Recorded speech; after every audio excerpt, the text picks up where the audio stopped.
brethren, family, friends, the extended family of God, I greet you in the name of our Lord and Savior Jesus Christ. It is good to be alive, and it is good to be able to come to you and share with you in these devotions. Before we get into words from the Word, I want to say to you that those of us who know Jesus Christ as Lord and Savior, we are brethren. We are family. That's why I address you as family. I don't mean my mother and father children. I mean all of us who are children of God. We are members of the same family. We're family. Charles H. Gabriel. In the song he said, "So precious is Jesus, my Savior, my King. His praise all the day long with rapture I sing. To him in my weakness, for strength I can cling. For he is so precious to me. For he is so precious to me. For he is so precious to me.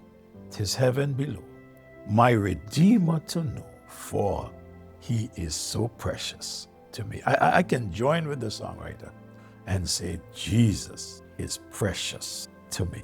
Not only that he is precious to me, I know that he is precious to you also. And because of this preciousness, he has placed us in his family, and he wants us to live in unity. He wants the world to look at us and say, there is something about that man, this woman, that is different. You can tell that he or she been with the Lord. So he talks about what keeps the unity, how the believer can be unified. And Paul wants the Corinthians to know this. So he said to the church at Ephesus that there is one body, one spirit, even as we are called into one hope of your calling. And then he said, one Lord, one faith, one baptism. Let's look at this today. One baptism. Let me go ahead and make sure that there is no bias here. So I'll do what I believe will help all to understand. I believe that when he speaks of one baptism, here he means the baptism of the Holy Spirit or the baptism of the Holy Ghost. Now, I know some folks may not agree with me with this, but I'm telling you what I believe, and I'm going to show you why I believe it.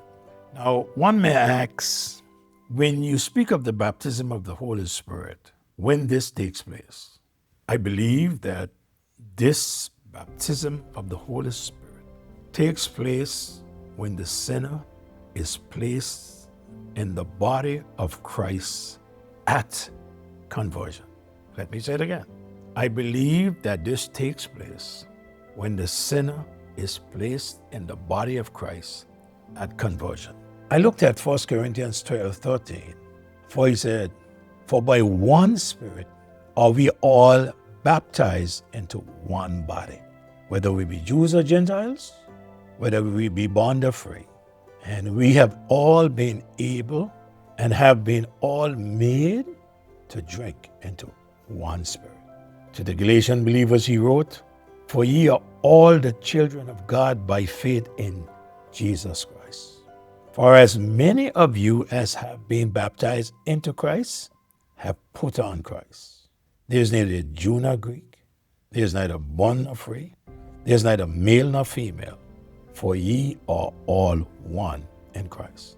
Now, this is not an experience after conversion, nor is it something one should pray for to seek after. It is true that we are commanded to be filled with the Spirit. Ephesians 5:18, "Be not drunk with wine wherein is excess, but be ye filled with the Spirit." We are never commanded to be baptized with the Spirit. You say, why? The answer to that is because all believers are already baptized by the Spirit at conversion. This is called the baptism of the Spirit.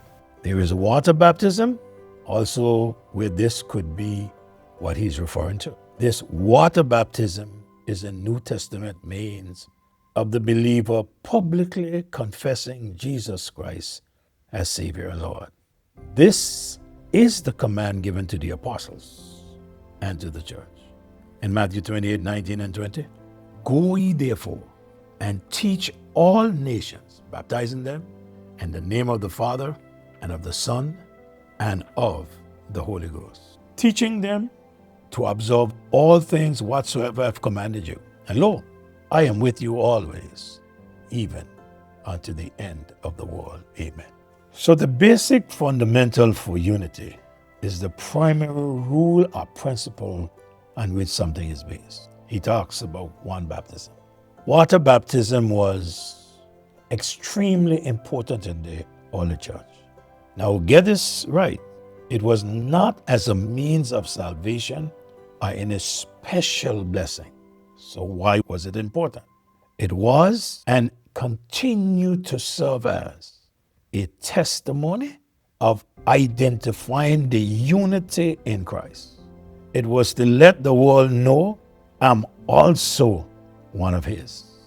So when one gets baptized after becoming a child of God, after receiving Jesus Christ as Lord and Savior. And then one goes into the water baptism to let everyone know, yes, I am one of His.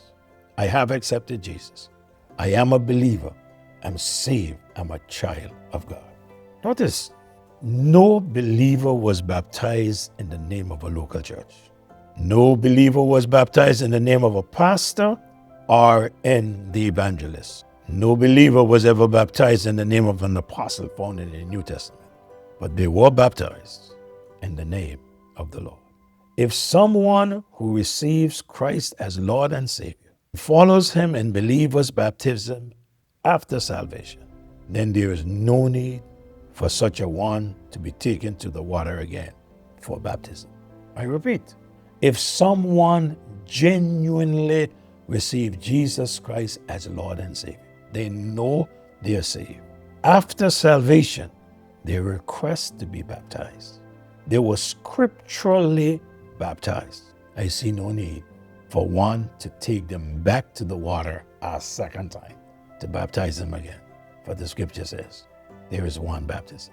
Now I know that when one is baptized by a certain denomination, other denominations do not accept that.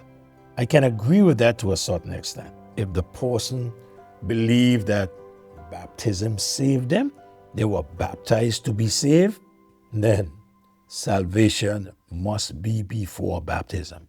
And if a person believes that baptism is salvation, I can't accept that. But if a person was genuinely born again and was baptized after they accepted Jesus Christ scripturally, I don't see a need for such a person to be baptized again. These days, people move from one denomination to the next, from one church to the next. And some of us believe that in order for a person to become a part of the denomination that we lead, then we must baptize them. Well, that's not in Scripture. The truth of the matter is, if the person was scripturally baptized, and that is, accepted Jesus Christ, baptized after they accepted Jesus Christ, the proper way, immersed into the water, in the name of the Father and the Son and of the Holy Spirit, I don't see there is a need for it the second time. Truth of the matter is, you may carry one in the water the second time, but I'm not sure that you can baptize one in the water the second time. Yeah, you can wet them. One of the times was just to wet them, for there is one baptism. Please, let's remain friends as I share with you words from the Word. I'll be back with another devotion, and this will conclude the 7 facts that I wanted you to pay attention to in regards to this unity in the faith. Thank you. God bless you. You do have a wonderful day in the Lord. Lord, we thank you, and we ask that you continue to lead us, to guide us, to show us what you would have us to see in regards to your word. In Jesus' name I pray. Amen. May God, peace be with you.